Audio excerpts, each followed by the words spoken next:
This is a story I wish I didn't have to tell, but it's important that you listen.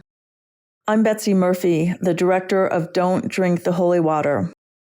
After my son Charlie was found dead in a California hotel room, his death was labeled accidental overdose by fentanyl poisoning, and the case was closed. There was no investigation, no access to hotel entrance videos, and no help in getting his phone unlocked to possibly discover who gave Charlie the drugs that killed him. I was told by law enforcement that they were too busy with other cases. Charlie was just a fentanyl statistic. Oh my gosh, guys. What? Who's that? Who's that, me? Is it you? The past 10 years, Charlie struggled with addiction that was rooted in unhealed pain from physical, emotional, and mental trauma. On his good days, he was a bright light as a son and brother and a partner to Harley and a father to their two girls, Sunny and Ray. On his hard days, when unhealed trauma turned into a mental health crisis, many recovery communities recommended tough love and intervention when what he really needed was compassion and connection. We were told to let him hit rock bottom. Death was his rock bottom.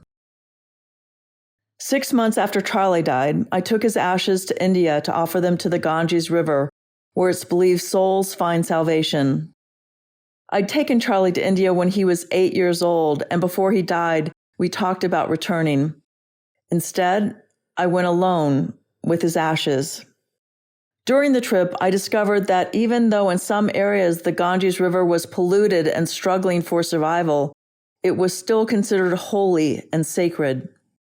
It's easy to dehumanize our loved ones when they are struggling, to forget that they are more than their worst days and that they deserve our kindness and attention, not tough love. Maybe you know someone like Charlie trying to heal from hard things. Maybe you are someone like Charlie.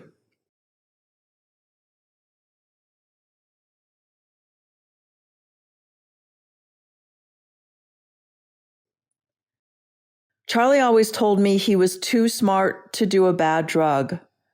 We need your help to tell this story so we can educate and support loved ones with harm reduction and trauma-informed families so they reach for us before they reach for a drug.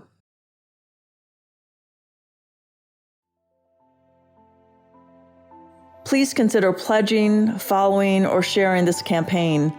We are fortunate to have the support of From the Heart Productions as a fiscal sponsor for the film. Your donations qualify as charitable contributions under the U.S. tax code. The documentary is a powerful way to raise awareness about the fragility of our loved ones struggling with addiction and mental health, while remembering that even on their worst days, just like the Ganges River, they are still holy.